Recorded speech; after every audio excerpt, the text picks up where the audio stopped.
And the Bucs hope that this will be their first victory ever.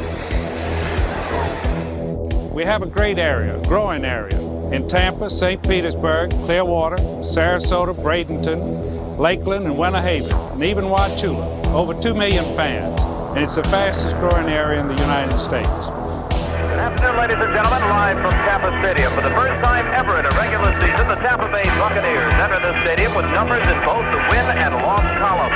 The Buccaneers came onto the field to a wild standing ovation from the some 60,000-plus fans at Tampa Stadium. They did not introduce any players individually. The PA announcer said, "Ladies and gentlemen, your Tampa Bay Buccaneers." Welcome to San Diego, California. Super Bowl 37. It is Tampa Bay versus the Oakland Raiders. Third down, 18. Dropping Gannon, looking Gannon, throws up the middle. It's intercepted at the 40. Derek Brooks 30. Brooks to the 25. 20. Derek Brooks all the way. There it is. The dagger's in. We're going to win the Super Bowl. Super Bowl, baby! Boom, boom, boom! Yeah!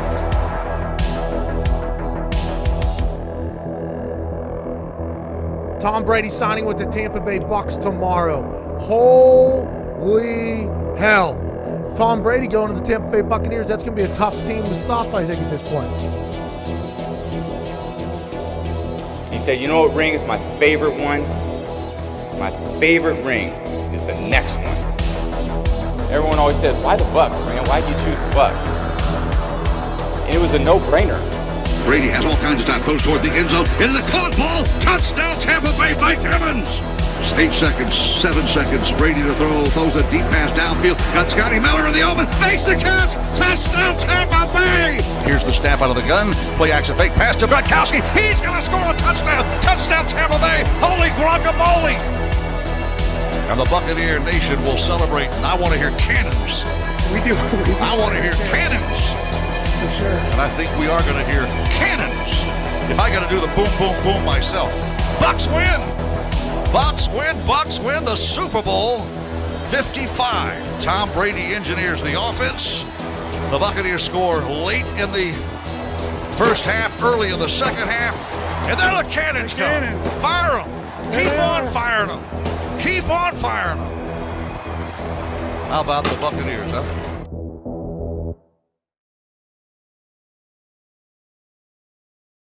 This is the Big Nasty. Yeah, Big Nasty. Hall of Fame Tampa Bay Buccaneer fan, baby. This is Mike Allstott, Tampa Bay Buccaneers, and you're listening to the Cannon Fire Podcast. Cannon Fire Podcast, brother. You ain't listening, and you're missing out. Woo!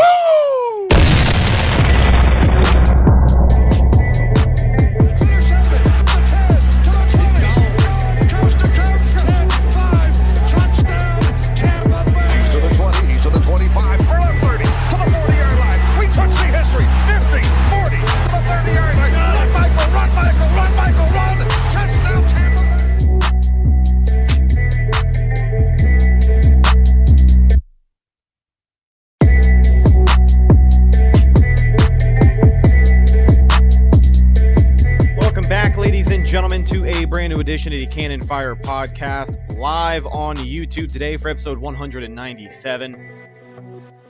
The second preseason game is in the books. The Buccaneers fall short, to put it lightly, against the Tennessee Titans. Final score of that one, 34-3. And before we go any further, I'd just like to remind everybody that the Buccaneers have not lost a game that counts in 267 days as of today, August 23rd, 2021. I did the math. It has been 267 days. And that game, if you're curious, was November 29th, 2020 against the Kansas City Chiefs. Now, as far as preseason goes, it's not about the final score. It's about staying healthy and seeing development from the guys who are on the field, most of whom are fighting for a spot on the final roster as cuts are rapidly approaching. And for the Bucs on Saturday night against the Titans, we didn't really see a whole lot of improvement. So with that initial preface out of the way, welcome back to the show. We're going to talk to you guys on all the latest out of the Red and Pewter. Of course, we'll give you an update on everybody's condition today, as we know the news with head coach Mike Vrabel. But welcome back to the show. I'm your host, as always, Rhett Matthew, joined alongside me, my good buddy and co-host, Philly Bucs fan himself, Mr. Evan Wanish. How are you doing today, my friend? Doing pretty good. It's a nice Monday. We're getting closer to football, so. Yeah, we are. Football is here, and for a lot of people, it seems like it's overreaction season. Like, I know that the preseason is something new-ish, because we didn't have it last year, so we didn't have all of these analysts to, go and freak out on Twitter after the game. But here we are yet again. People are very, very upset with this team. And I mean, when you look at a box score of 34-3, even if it's your reserves out there, you'd like to see a little bit more production. Now, obviously, there is some silver lining, which we will talk about, but yeah, people are losing their goddamn minds, and it is hard to remind people that preseason does not matter. The Seahawks got beat by the Broncos 30-3. The Jets beat who did the Jets beat, man? I think the Packers. Right? I think the Jets were playing a team that you wouldn't expect the Jets to beat, and they were ahead by like 20 at one point in that game. So that shows you everything you need to know. Look, like, I really missed preseason last year. Like, I did. And I was excited to get it back. But now I am reminded of why I'm like, can the preseason end already? Because if we didn't have a preseason, we wouldn't be having any of these stupid overreactions. What I saw on Twitter on Saturday night. So I'm going to give you guys context. I'm going to be honest here, right? I was not watching the game. You should have been, because those red and white uniforms, the red jerseys and the white pants, boy, the ones that I've been looking forward to since they announced that there was going to be a preseason this year. I'll tell you, they hit a lot different in person, and maybe that's why I'm wearing this shirt today. But they looked good, buddy. That's a primetime uniform combo. They hit a lot different when you get blown out of them. Yeah. So and also, like, if they wear them again, they're getting beat. So. I don't think we're not going to see him in the regular season. I think that's a guarantee that those are just going to be a preseason thing. So, I admittedly, like I said, I was not watching the game live. You're watching SummerSlam. I am not in Tampa. So I can't get the game on my television. And the only way to watch the game would be NFL Game Pass, which I refuse to get right now because there's still no All 22. So I refuse to get that right now. And I was watching SummerSlam. So, but did you enjoy SummerSlam? Was it a good show? Oh, it was okay. I know the Lesnar return kind of, put it over. Spoiler. Anybody didn't see it, but yeah. Brock Lesnar's back. So I don't know. Just what I saw on Twitter on Saturday night, you would think that this was week one. Or you would think that, I think I tweeted out something like, fans are tweeting like this was the freaking divisional round, like of the playoffs. Like, give me chill out. Like, just, it's preseason. And not even is it preseason. It's a preseason game where the starters didn't play one snap. Yeah. It's not even like you could say, oh, Tom Brady looked like crap. He didn't play.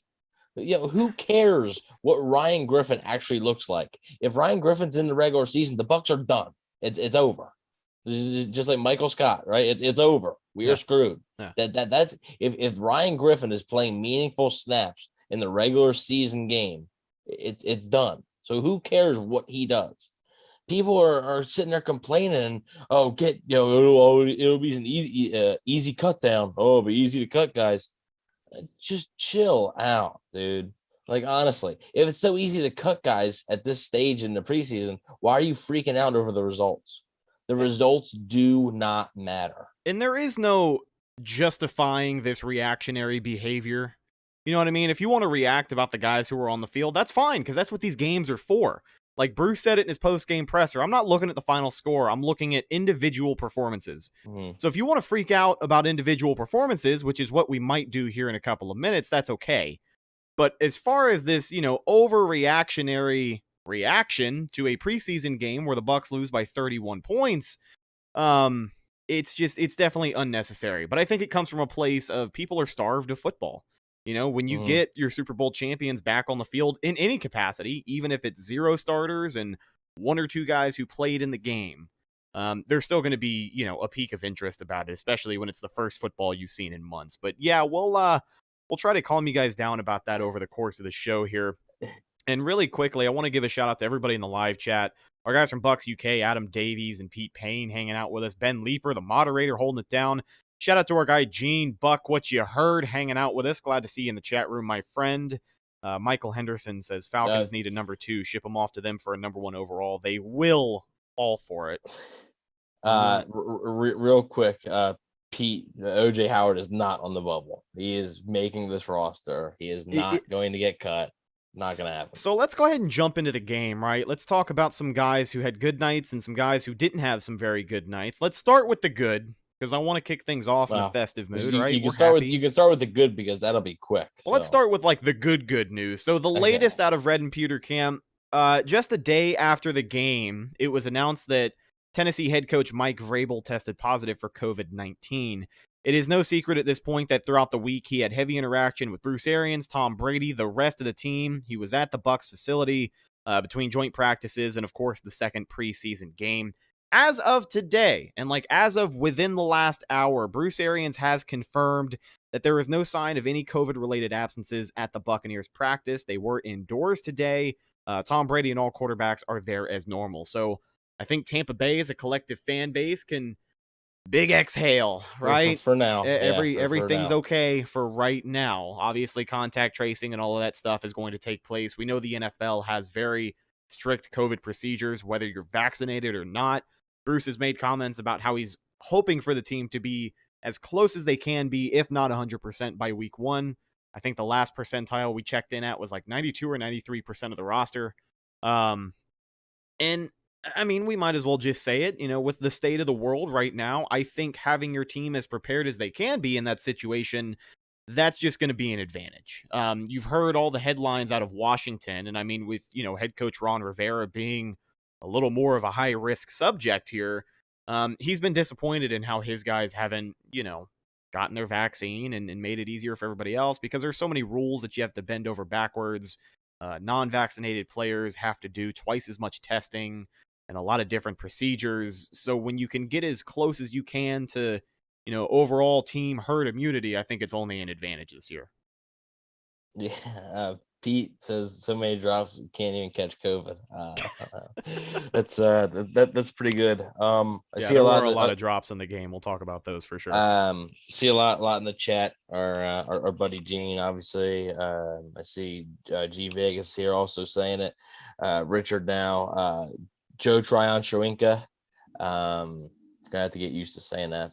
I'll probably still call him Tryon, because it's easier, you know what I mean? It saves time. Yeah, I know it's all easier, about efficiency. But I'm about professionalism. There you go. I don't know. There will be times I just refer to him as JTS for sure. It's just gonna be JTS. But I mean, he's yet again, right? Just came out, and I understand that it's not against the first string offensive lineman, but he was going up against Titans second round pick Dylan Radnews. That's not like some scrub they picked up off the street and just trying to get by with. No, that's a guy they've invested in, and he's dominating them. Yeah, I mean, literally dominating him consistently every single snap. He was near the quarterback almost every single passing down. So he's something, and I really would like to find a way in the Texans game coming up to get him to see him against the first string tackle. I think you will. I really think you will. I think this is going to be Joe Tryon going out there and mixing it up with the starters. He's not going to get as many reps as at least in the first half as your JPP and your Shaq, but I think they'll throw him out there for sure. Well, yeah, we'll see. It all depends on situational too. Mostly going to be on third down, I would guess. You'll see. Right. You'll see him. But yeah, he's man, they got something. They might have something with him. He looks, I understand that it's preseason and you still got to prove it, but so far the early returns on GTS are really, really good. And he looks like an explosive player. Like I said, yet again, preseason, right? If he goes out and by week 8 he has no sacks and no nothing, nobody's going to remember his good preseason. Nobody's going to care. Yeah, I think Richard brought it up, and I mean, we just talked about all these reactionary takes following preseason games, but the hype for Joe Tryon up until this point is real, and it is very legitimate. When you have got every major Bucs media outlet talking about just how good he's looked in camp, how well he's matched up, even when the joint practices started, he's out there manhandling guys, and in the preseason game, we know he's going up against second and third stringers, but you mentioned that the matchup against Tennessee was a little bit more stiff competition than it was against Cincinnati. He actually got his sack back this week that the referees admitted that they messed up on the mic'd up. If you guys haven't checked that out, go to the Buccaneers YouTube channel. They had Joe Tryon mic'd up from the first preseason game against the Bengals, and they openly admitted to him that, yeah, we think we fumbled that call, so he probably should have had that sack. And in the second game, he got his sack back. So the hype for Tryon is definitely real. And as far as we can tell you, I'm very excited to see him get out there and hopefully get some reps with the ones this coming week as they square off against the Texans. That's going to be in Houston, right? They can't have 3 straight preseason games at home. But let's see here. TB12 Goatman says, I don't think JPP plays. He might, man. I'm pretty sure he was at practice today, right? Carlton Davis did not practice today, but I didn't hear about anybody else. Let's kind of reel this thing back in and let's talk about some more guys who shined in that second preseason game along that defensive line. Joe Tryon had a great night, but so did our man Pat O'Connor, man. I think he really just got himself a job on the roster with his performance in that second preseason game. Also got himself a sack. He was in the quarterback's face as much as he was out there. Khalil Davis is showing some massive improvement as well. So you got to like what you saw from those two guys. Well, I mean, Pat O'Connor did make the team. Bruce Arians confirmed that he has made the team. If you hear anything, that is thunder outside my house. So I didn't hear it. You're okay. Good. Well, if you guys hear anything at all, at some point we are, I guess, getting attacked. Yeah, he played super well, and he's always been a guy that I think is just going to be that solid presence that's not going to wow you with any physical traits or anything like that, but he's gonna be able to do his job, and his job is, it's not like the Bucs ask him to do too much, so like his job is very doable. Yeah. And yeah, he played great. He really did, and he definitely earned it. He earned it, Well, when Bruce Arians comes out and says, yeah, he made the team, like, if they would cut him now, that'd be a horrible look. Yeah, right. He literally went out and said he made the team tonight. So I think, yeah, he'll be fine. Obviously, you're not going to put him in on any pass rush situations, but as far as like run defending, he's been really good. And like you said, Khalil Davis, I think Khalil Davis having a solid camp, and he's very limited in what he's going to be able to do. I mean, obviously, Ndamukong Suh, Will Golson are your starters. So for a guy like Khalil Davis to be able to sort of develop a little bit more, and this is a guy who he was a draft pick last year. So remember, he didn't have a preseason. Yeah. So to be able to develop a little bit more, I think is really, really important. And if he's able to develop, that'll be big for the defensive line. Even, I mean, he was a 6th round pick. So like, you're not expecting to be a starter or anything eventually, like down the road, but if he can be a rotational player for you, that's fine.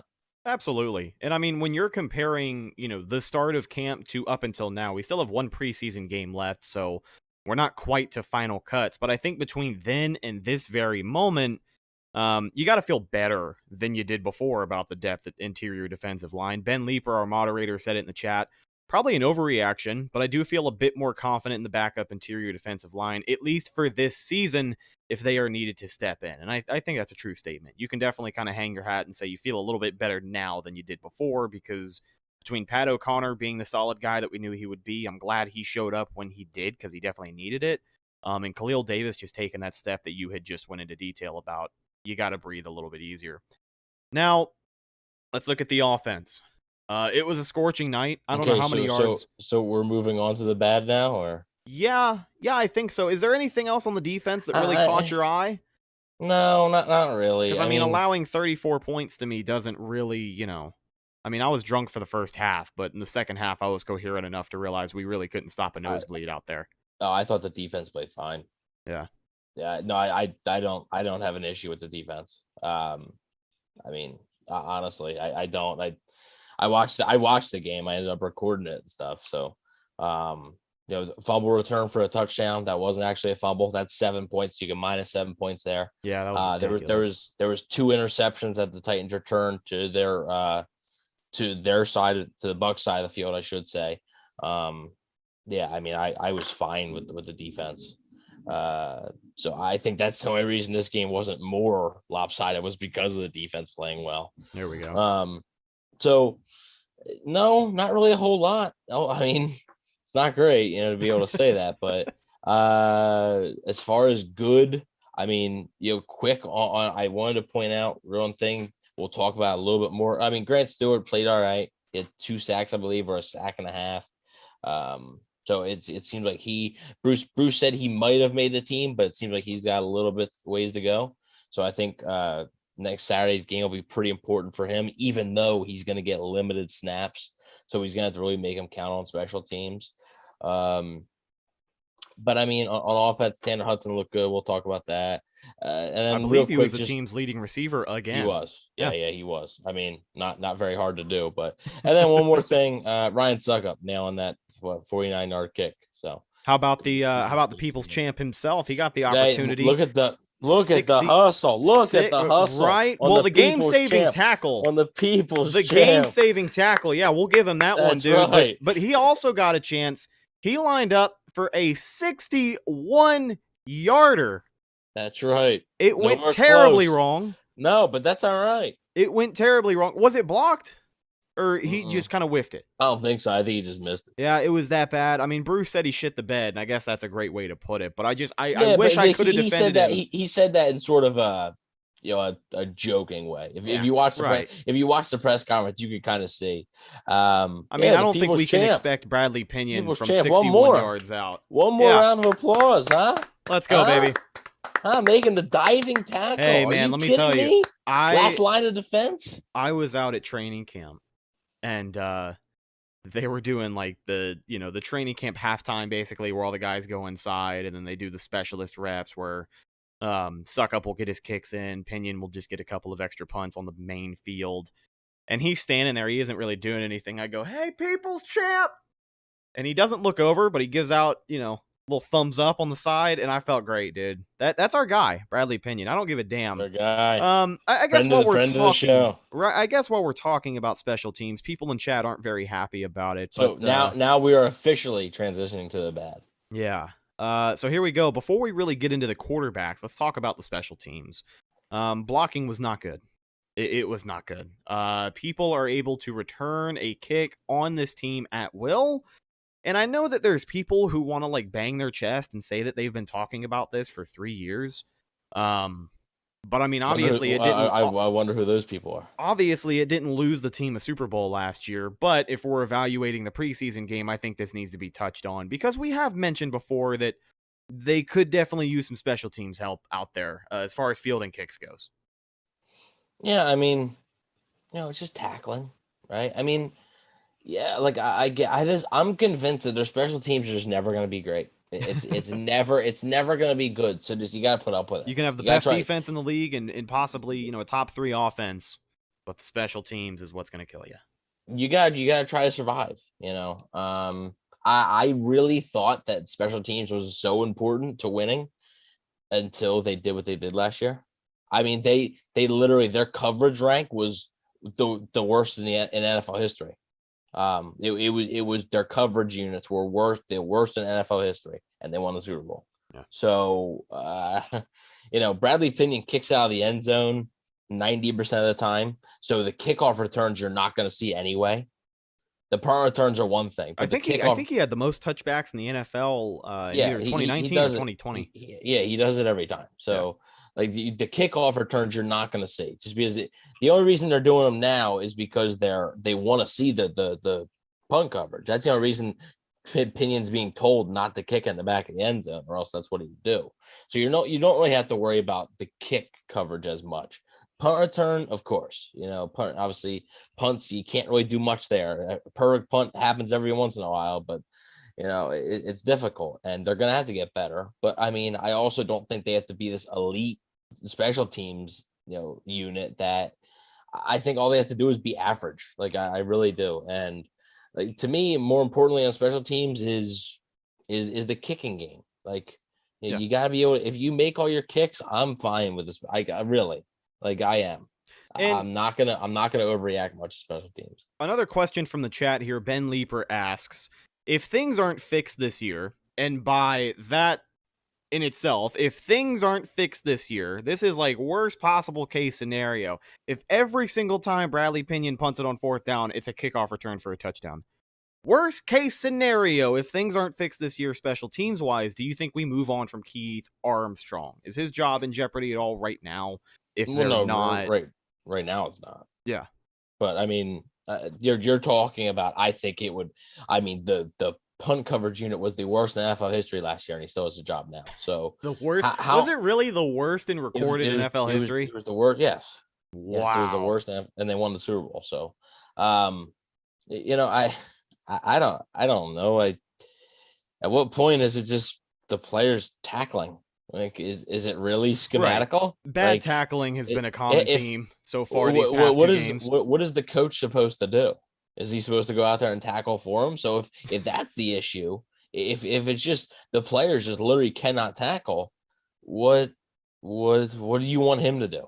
So I don't expect him to be fired. And I think the special team units would literally have to be costing them multiple games. Right. Like costing that, like they lost because of special teams.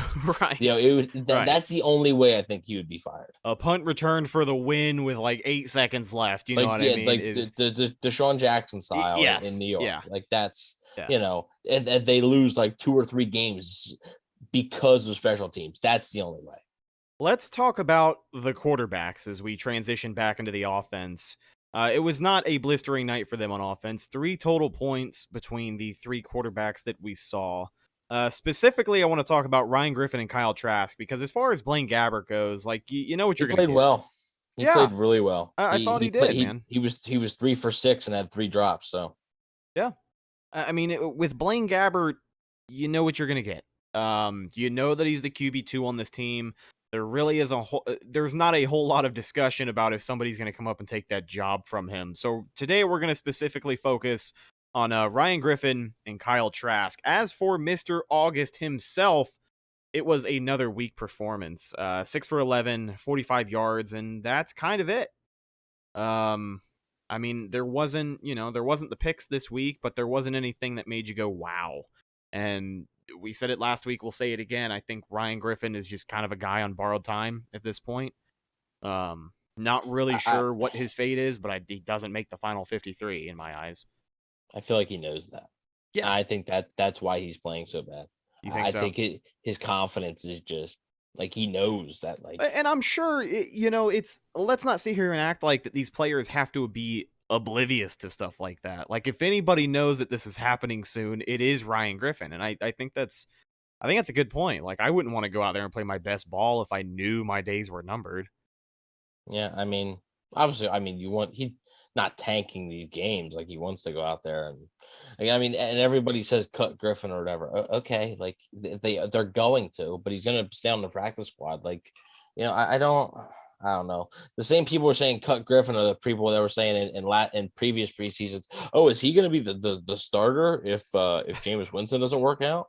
Like, okay, like, if he's not, he is what he is. Ryan Griffin is what he is. Like, and like, I think people want him to be something he's not. And maybe like the really good preseasons, like maybe it has like fans expecting him to just go off every single game in preseason. And I mean, maybe that's fair, maybe that's not, because he's shown that he can do it, but I don't know. He hasn't been too good. I think he knows that, he knows that his time's numbered, and that could be affecting some confidence issues. But yet again, Griffin and Trask, I don't think either were very good. But yet again, it doesn't matter. Like, I think John Ledyard said on Peter Report's podcast, and I'm going to agree with him, I don't care They could look awful. I don't care, because if either one of them step on the field in the regular season and play a meaningful snap, the Bucs season is over. Yeah, it does not matter who it is. If Tom Brady goes down for any significant amount of time, and Kyle Trask or Ryan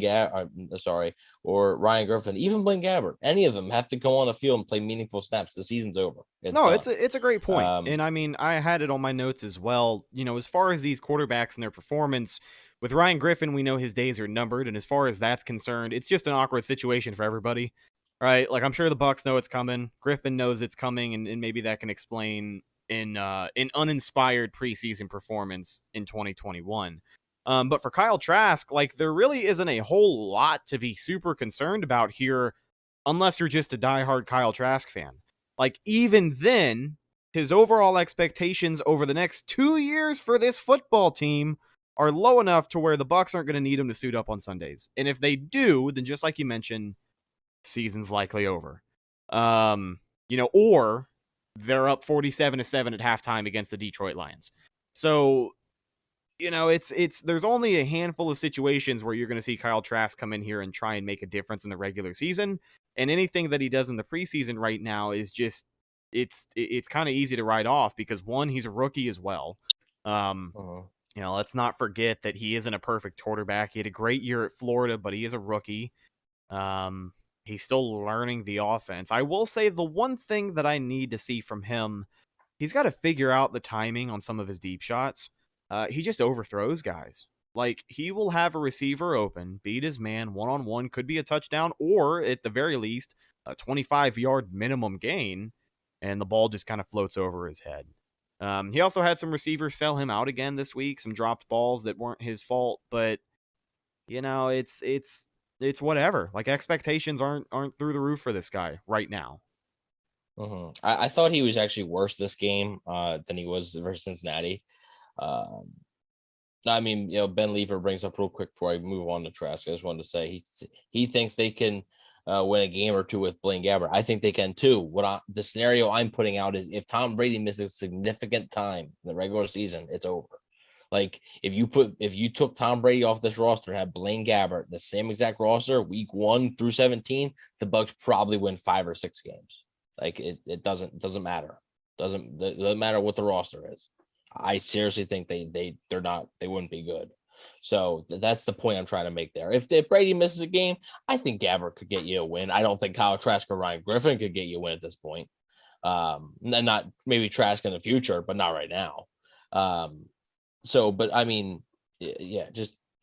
keep Tom Brady healthy. That's the bottom line. Yeah. So Kyle Trask, like I said, I thought he was worse this game. Seemed like sometimes he was pressing a little bit. Like you said, the speed really, I think, catches up. He had a center snapping the ball to him who hadn't played center at all in his career.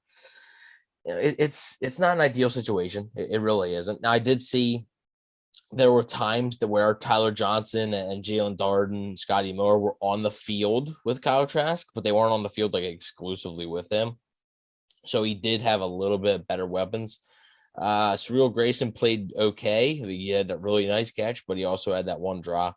And then obviously we'll get to the big one, the Hudson, which was an excellent ball, really beautiful ball. We're not going to touch on it too much, but I mean, I don't know how you can. I think the big issue, I think even Rondé Barber had said on the broadcast, is that they called it a fumble returned for a touchdown. That can't be a fumble. It's either incomplete and then it's intercepted, or it's down by contact and it's a completion. That can't be a fumble, because the ground can't force the fumble. So that's the issue I think many people had, and I think that's the issue Bruce had with it too. They called it a fumble. It wasn't a fumble. It can't be a fumble because the ground can't force a fumble. So I don't know, and it took away a really nice play, a really nice throw. I think one of his best throws that he's made. But also, like, I like how he's more. I didn't think he was gonna be check down Charlie, but like he's more fearless than I thought he was gonna be. And maybe it's preseason. He feels he can take these shots.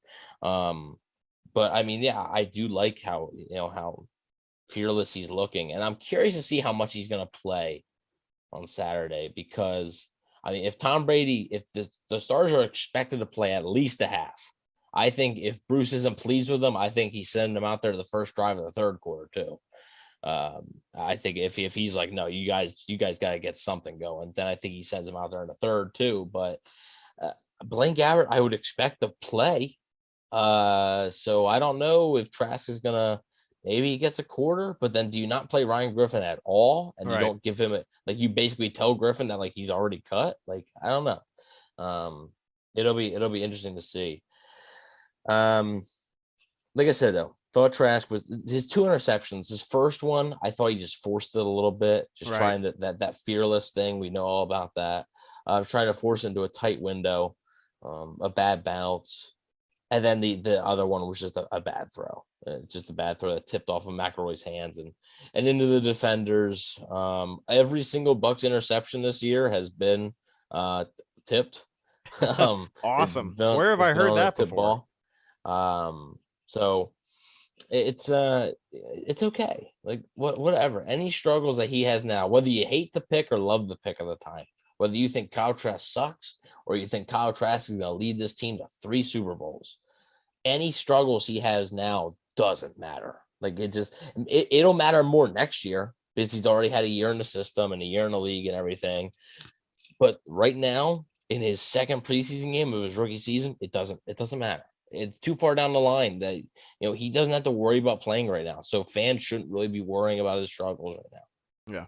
Corey Fleming in the chat brings up a question. Didn't the same fumble thing happen the second game against Atlanta? Yeah, and with Scotty Miller? They called it interception. Mm-hmm. Yeah, that was a Tom Brady interception, but it was not counted as an interception towards Kyle Trask.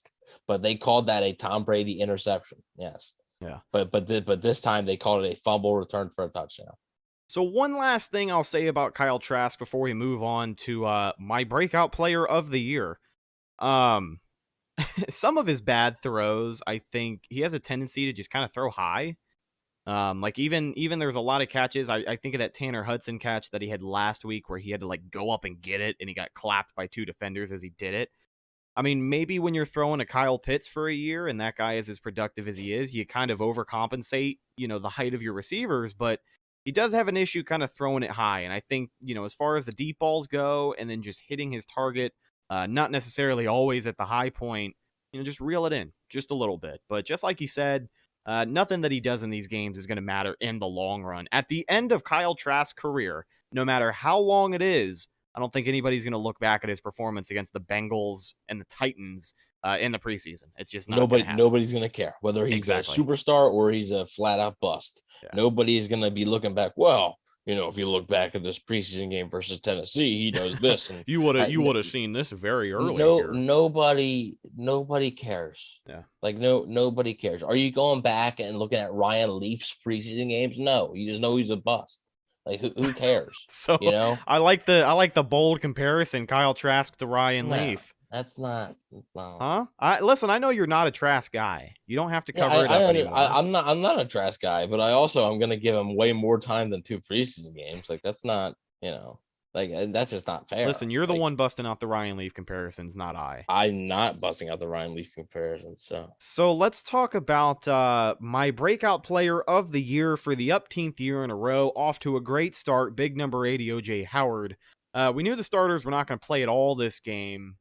The jury was out on OJ, but we did ask that question on the show too. We asked the question, was Howard going to play? We both thought he would, and he ended up playing actually more than I thought. So. Yeah, well, that's the thing, is that he ended up playing more than you thought, and he did not look great. Now, I think it's important to remember that OJ Howard has not played football in 11 months. You know, so the drops that he had, I'm not going to say they weren't bad drops because they were. But I think this can be, you know, attributed to him just being rusty. You know, getting back out there live action in a game, even if it's preseason, is a big adjustment from practice. You know, joint practices to a preseason game is a little bit of a jump, even though he's been in there and he's looked pretty good in camp. He's looked a lot better in camp than I thought he would. I'm still not ready to, you know, he's still my breakout player of the year, so I have to believe in him a little bit, right? Like, I can't just take him off of that list 3 weeks after putting him on there. But I mean, what do you have to say about the people who are kind of overreacting to OJ Howard? I would say to just relax. Peter Payne says the effort just didn't seem to be there. I will say Scott Reynolds was, he brought this up on the Pure Report podcast as well. And he said he shot that down. He said, I think people think that OJ doesn't care just because he's not a rah-rah type of guy that gets hype and stuff. He's busting his balls out there. So I'm not going to question OJ Howard's effort. That's not an issue. Confidence, maybe, with the injury. Right. Maybe it's a mind game. It was a significant injury. When guys come back from significant injuries like that, it takes them a little bit. It's serious. This wasn't just an ankle injury that ended the season, in week 17 that, his season's done. He's not playing that game. No, this was an Achilles. This was serious. Took him nearly a year. I mean, 3 months shy of a year to really get back out there and be in good full football shape. Right. And I mean, even right now, he's probably not at 100%. So I'm not making excuses for him because he needs to catch the ball. But I will say the third down ball, the first one, if you look close, is it a great ball? No, it should be caught, but it's not a great ball. It hits his helmet first. He's running the route and it hits his helmet before it even hits his hands. Right. So that's it's not just a flat out clean drop. It's one he should catch. It's one because he was a first round pick. He was, one of the best tight end prospects in the last 20 years or whatever. So yeah, it's a ball he should have caught, but I also think I'm going to give him some slack because that ball, it's not like it was perfect placement. But I mean, yeah, we'll see what happens. I saw some, trade OJ. That's not happening. They're not cutting him. They're not putting him on the practice squad. That's not because what would happen if he got put on the practice squad? He's gone like that. The same people that think Kyle Trask can go on the practice squad. No, we can't. There's no way. There's no way. You can't. Hey, so speaking of, okay, go ahead. You got to bring him up. So I guess we do. We got to pay attention to the live chat, and it's a moderator. He's got a blue wrench, so his name is in bold. I don't know why he's a moderator. Our buddy James Hill, aka Mr. Bucs Nation, is in the live chat, and he says, "I'm actually making a video on this later today, and I want your boys' thoughts." And honestly, if you're talking about your video in our chat, I'm just going to take it as a shameless, little plug there. But he wants our opinions on this, and I think it's a good topic as we talk about putting guys on the practice squad in hypothetical situations. Will they last there? Should the Bucs trade away Jose Borregales while he's got value? Could maybe get a backup O-lineman for him. Firstly, Jose Borregales, for anyone not familiar, is the Buccaneers' backup kicker. And he definitely has some value. I think he's a guy where if the Bucs end up putting him on the practice squad, he's not going to last very long. Now, trading him for a backup offensive lineman, I'm going to go ahead and disagree with because the Bucs have signed, 4 offensive linemen in the last 3 days.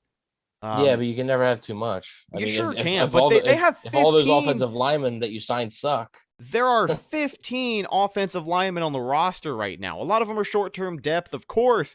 They just signed a guy today who I forgot his name. I don't know. Josh Hudson, I think. Something like that. Josh Hudson's already on the team. Yeah, okay. So somebody else I'm thinking of then. I just threw a name out there like Josh Hudson, and he's already on the team. Yes, Pete, we did sign an offensive lineman today. I'm going to look up his name for you very quickly here. But yeah, they have 15 O-linemen on the roster right now, which is the most that they've had since the start of camp. So I don't know if a reserve offensive lineman is what they look for, but maybe if you want some more depth on defensive line. I know we talked about Pat O'Connor and Khalil Davis stepping up, but you can really never have too much there. And with the reserve that the Bucs have right now, there actually might even be a starting position battle at the O-line, which we'll talk about shortly. But Jonathan Hubbard sounds correct. That sounds right, Pete. Thank you for that in the chat. But yeah, what do you think about Jose Borregales? Does he hold much value? Do the Bucs need to hang on to him just in case something happens to our man, the Iceman Ryan Suckup, or can the Bucs get something out of him? Well, I mean, I think they're going to hold on to him. We'll see if he lasts or not. I think if he goes practice squad, he's gone in a week. Well, sure, but they can't keep 2 kickers, so like they're gonna the only way to try and keep him is to put him on the practice squad. So I don't think he has any value. I don't. He hasn't attempted a kick in a game. How can he? What he's gonna watch practice film? Like that's I don't know. Well, I when don't. You're think, an accurate kicker out of college, the hype is going to be there. It doesn't matter who I don't. you are. Was there hype about him? He was a Was there? Apparently, there's other teams talking about him. Who? I don't know. There's not any rumors that teams are looking to sign him. No, but the assumption, the feeling is that if he were to be up for grabs, some teams would take him almost immediately. Yeah, I think eventually they would. Yeah, but I also don't know if he's that valuable to where a team is going to want to give up a piece for him. And as far as offensive linemen, you say, they have 15 linemen, so why get another if half of them suck?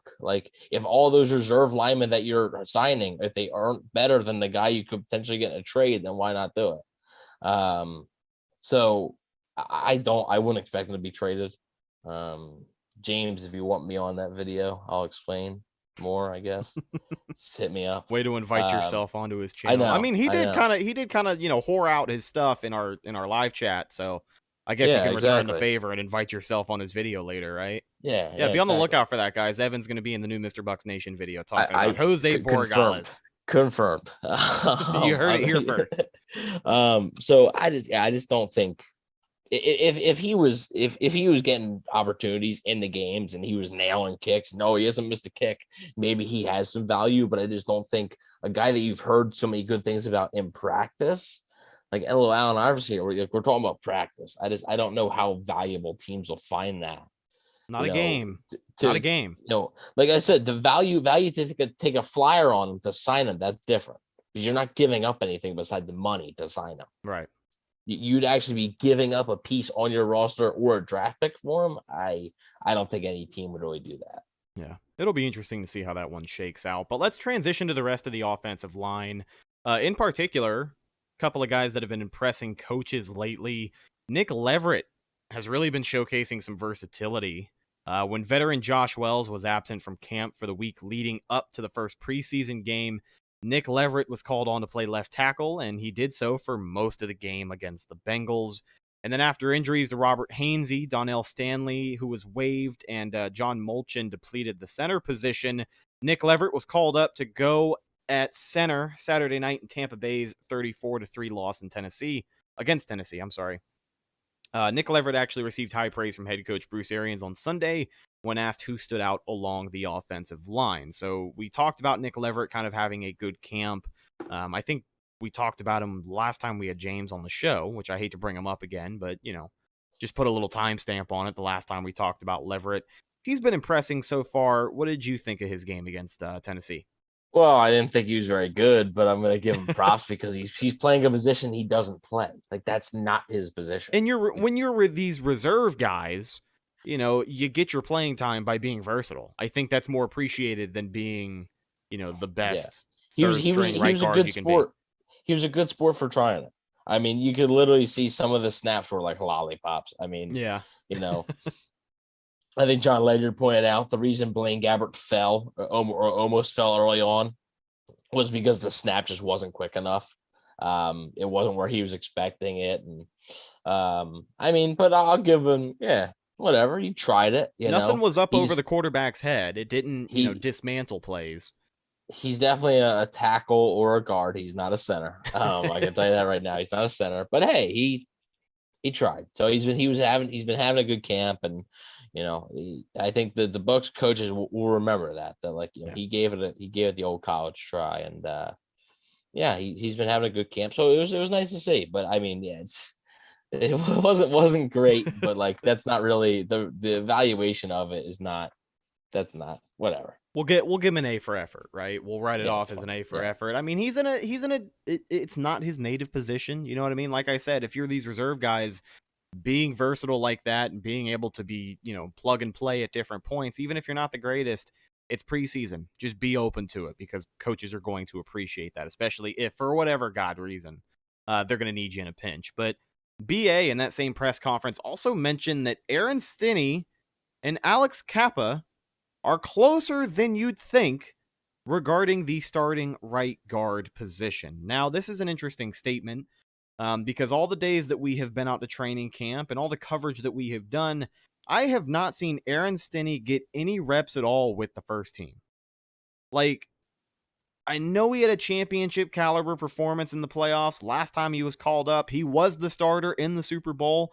Like, it's proof, he was a starter. In the little Super Bowl Panini trading card pack, he is the starter. Alex Kappa doesn't have a card. He played more games in the playoffs than Kappa did. Kappa only played that one game and got hurt versus Washington. So. He did. But here's the thing. The way that I look at it and the way that I still kind of sit, am I wrong to assume that it's still Alex Kappa's job to lose? Like, I feel like it's still Alex Kappa's job. Like, we'll have to see what happens with Stinney next week, but I'd be shocked if I saw Aaron Stinney week 1. Yeah, it's not. Alex Kappa's been having a fine camp. He didn't really play great on Saturday, and I think that's what I think somebody in the chat, Adam Davies, I think said that in the chat, that like he's just trying to get Kappa to just kind of pay attention a little bit. So be on your P's and Q's, and that's all it is. Light a fire under his ass, basically. Yeah, I don't really think that's no. I mean, Stinney's good, but like you said, he's been taking no first team reps. Kappa's been good in camp. He just had a down game on Saturday. He's still coming off that injury. He'll be if he's 100% healthy, I'll expect him to be the week 1 starter. Yeah.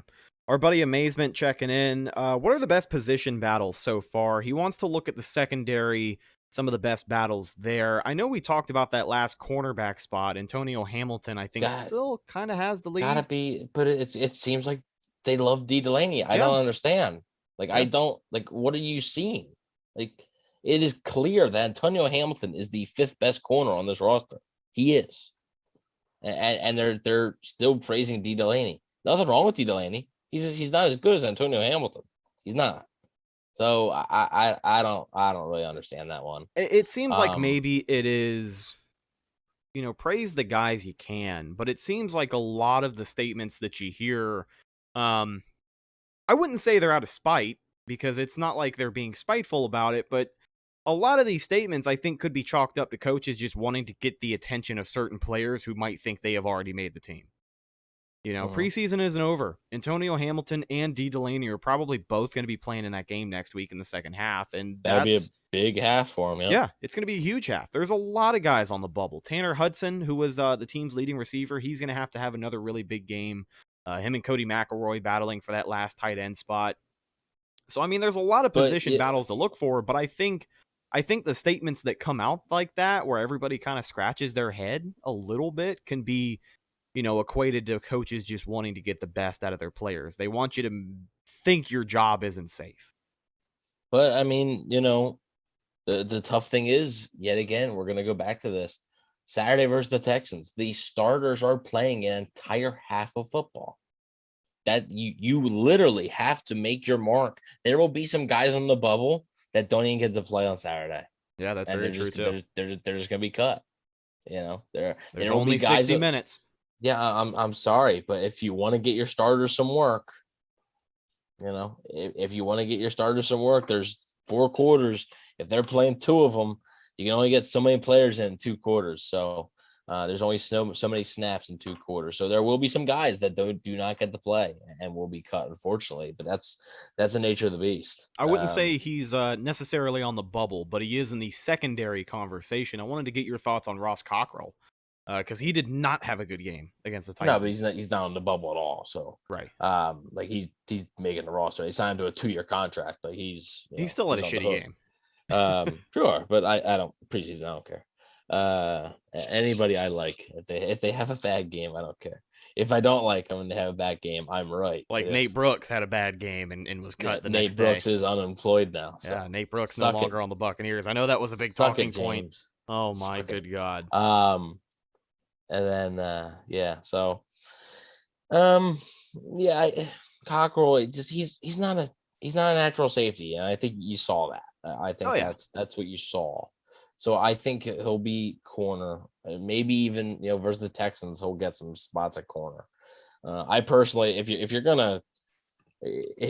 gonna look to, I would just keep Cockrell at safety for one more game since you've already played him there so much, and just let the corners that are fighting for the 5th job just go let at them it. Go out there and do their thing, man. You have your 4th spot already locked down. Like you had that spot locked. So, we'll see what happens. A lot of Javon Hagan talk here. Yeah. We'll be Saturday. We'll be big for him. I think he's gonna make the team. He wasn't good on Saturday, but I think he's gonna make the team. Jordan Whitehead also didn't practice again today, but Bruce Arians did say he was pretty close to being able to go. We'll see. Maybe I doubt he plays on Saturday, but maybe he's ready for week 1, and that changes the safety plans a little bit. We'll see. You also got to think of what they think of Mike Edwards, because Mike Edwards has been like a rock star almost. So I think Mike Edwards actually had a quote today. He said, it wouldn't surprise him if at some point the Bucs use 3 safeties on the field at once, which is Antoine Winfield, Mike Edwards, and Jordan Whitehead. So we'll see what happens there. And secondary, the wide receiver thing, Tyler Johnson seems to be at least the 5th wide receiver, possibly the 4th now.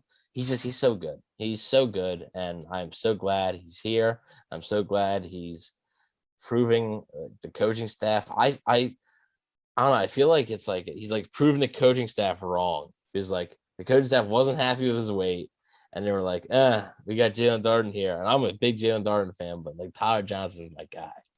And Tyler Johnson's like, screw you. Like, I'm going to prove to you that I'm the best. And he has done just that. He had another good game. Hey, just like your caption said, man, wide receiver 1 doing wide receiver 1 things. Exactly. And I'm just amazed that people are still taking that so seriously. They're like, a team with Mike Evans and Chris Guy. No way. Like, calm down. It's the same reactionary people we talked about at the beginning of the show. Amazement as is Herb Miller a lock. I don't think he's going to make the team. Maybe I think they might try to stash him on the practice squad, but I don't think Herb Miller is going to make the team. I just don't. If they're talking about D. Delaney and Antonio Hamilton, if they cut Antonio Hamilton, that'd be a big surprise to me. It's like he's been, like I said, far and away still the best corner out of those guys fighting for that last spot. Yeah. I don't know if they're going to keep Delaney and Herb Miller on the practice squad, maybe one or the other. So we'll see. Yeah. Now, looking at sorry, go ahead. There's a lot of talk of Jalen Darden. Everybody's freaking out. Relax, okay? Like, relax. I understand that he had the fumble or whatever. There's some drops, or he's a rookie. Like, relax. Like, I think people are forgetting. Like, he's still at the end of the day, he's still a 4th round pick. Like, this isn't a finished product. I think he had a fast start in camp, and everybody's expecting him to do great. Like, chill out. All right. He's going to play a role for him. He'll probably be fine. I'm sure. I'm not worried about Jalen Darden. Yeah. Now, one more thing I want to look ahead towards before we start to wrap things up. Looking ahead to next week. We've mentioned it. Bruce has confirmed it. We are going to see the starters play a considerable amount, which we can assume is pretty much the entire first half. If you're looking for a reason to watch some preseason football, this is it. This is the closest look that you are going to get of the 2021 regular season Tampa Bay Buccaneers. And hopefully they'll be out there doing some work against Vernon Hargraves III and a terrible Houston defense to give us something happy to kind of hang our heads on after this preseason, because it's been hard to find silver lining in this preseason if you're the casual person not looking at, individual performance. Preseason results don't matter. 0. But you want to see the starters perform. I don't care. You need to win, because the starters are playing most of the game. Like, at least half of the game, you got to win this game. Like, you have to be up at halftime like 10, 14 points. Yeah. Like, it's not like you're playing if you're playing the Titans in the 3rd preseason game, okay, they're a playoff team. They're a good team. The Texans are dog crap. And I don't believe Deshaun Watson's playing. I don't think he's playing. So that's their number 1 quarterback not playing. You gotta, like I said, I don't I'm not saying that I want the Stars to play the whole game and get the win no matter what, but like you kind of need a win here. You kind of need to have won the game by halftime, I think is what it is. If they're I mean, it's not like you don't have to be up by like 30 at halftime. Right, but like here's a hypothetical situation. Be leading at half. How about that? Right. I think you need to be leading a considerable amount at halftime, which is why I say, win the first half. If it's 27-3 and then all of a sudden the fourth quarter it comes down to a game-winning field goal, but none of your starters were on in the second half, who the hell cares? Kind of sucks that you went 0-3 in a preseason, but as long as your starters win the game that they're out there to play, I'm totally cool with it. And of course, we're going to get to that in much more detail on our run-of-the-mill game preview. That's going to be this Thursday. We'll be live on YouTube for episode 198. But every single week here on the show, we wrap things up with the newest segment on the show. It is Evan's Take Bag. Do you have a bag this week, Evan? Not really a ton. Like I said, not a lot. You can tell the quality of the take bag every week on if he has a prop ready or not. Yeah, no prop this week. It's right here. I mean, you want to see it? All right, there you go. See it? There it is. Yeah. I mean, I am still wondering how much they're gonna play Kyle Trask in the third game. I really wonder if they're gonna be able to give Jose Borregales a chance to really kick. Because Bruce had said like he wanted to get him live action, and like they were able to finally get Suck Up, live action. So I wonder if they're even going to attempt, because like they know like Suck Up's our kicker. Yeah. So like there's no question about that. So like, if you have like a 42-yard attempt, are you going to put Borregales out there? Probably not. Like it's probably going to be Suck Up. So not a whole lot, honestly. I'll have more probably on Thursday whenever we do the preview show. But for now, I mean, look, just yet again, preseason does not matter. And one more thing, Adam Davies does acknowledge that we are almost at 200 episodes, which is still kind of crazy to me, just very, very crazy. And like I said, I think I said that last episode. I can't believe that like almost at 200 of these things. Like what in the world is going on? Right. But thank you to everybody who's enjoyed the ride. And first 200 have been great, and hopefully another 200 will follow. So. Oh yeah, man. I remember like before we started this show, I did several other podcasts, and none of them made it past like episode 8 or 9. So I'm excited. How many episodes of ASP were there? Oh God, like 8 or 9. Yeah, I think we did. Yeah. Yeah. When will we know about all this COVID stuff for sure? I actually wanted to say this. So the Bucs are in the clear right now. Yeah, you never know. I don't have an exact answer for you. I don't know. I would think if by the end of the night, end of the day, Wednesday, if you don't hear anything, any positives or so, Wednesday, Thursday at the latest, I think they'll be fine. But like we'll see. I mean, yeah, today's a good sign, but it is not a sign that they are completely out of it. All right. Because it can show up. I mean, Mike Vrabel, he tested positive on Sunday. So did he just get it right on Sunday? No. So, we'll be able to figure that out. And like I said, I think Wednesday or Thursday, you'll have a good idea. Yeah, I think by the end of the week, if you don't hear anything, you're pretty much all in the clear. Fingers crossed. Right. As far as it goes, people getting sick, the amount of time that it takes is usually 3 to 4 days for, symptoms and things to start showing up. So we'll see. I think by the end of the week. Thank you, Dr. Oz. Appreciate it. Yeah, right. That's what I'm here for.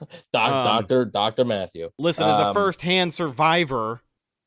That's right. It took me about 3 days. We never really acknowledged that, but yeah, correct. When do they fly out to Houston? I don't know. I would assume a day, so I'd assume Friday. Yeah, that's what I'm thinking too. I think we should be in the clear. Everybody was at practice today. No COVID absences, but of course we will keep you guys updated as things change. If by Thursday nothing has changed, then I think by Thursday we should be okay. But ladies and gentlemen, that's the show.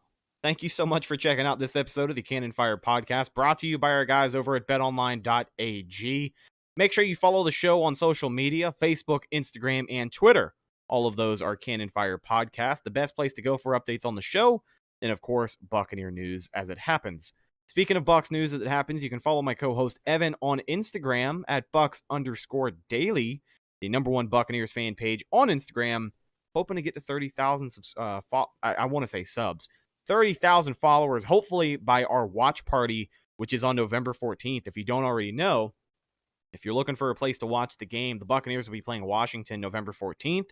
And we're going to be teaming up with our guys over at Berry House Brewery and Wingbox Food Truck to have ourselves a little watch party. You can go get all the information on our social media, which I had just mentioned, but it'll be a great time. We'll have some giveaways, hopefully a live podcast, and a lot more fun stuff. So make sure you guys go check all of that stuff out. Last but not least, you can follow myself on Instagram and Twitter at Rhettakus, RHETTAKUS. If you follow me, I will follow you back. Thank you so much to our moderators doing a great job in the live chat today and everybody else who had checked in. If you're not subscribed to the channel already, make sure you do so. Plenty of great content between now and, of course, the start of the regular season. We will talk to you guys on Thursday for our game preview between the Buccaneers and the Houston Texans. We'll give you all the latest updates from the Buccaneers facility, what the team looks like going into that matchup, and what to expect from the starters. All that and more coming up this Thursday on episode 198. I'm your host, Rhett Matthew, joined alongside me, as always, my good buddy and co-host, Philly Bucs fan, Evan Wanish. And we are signing off. We'll talk to you guys next time. As always, go Bucs.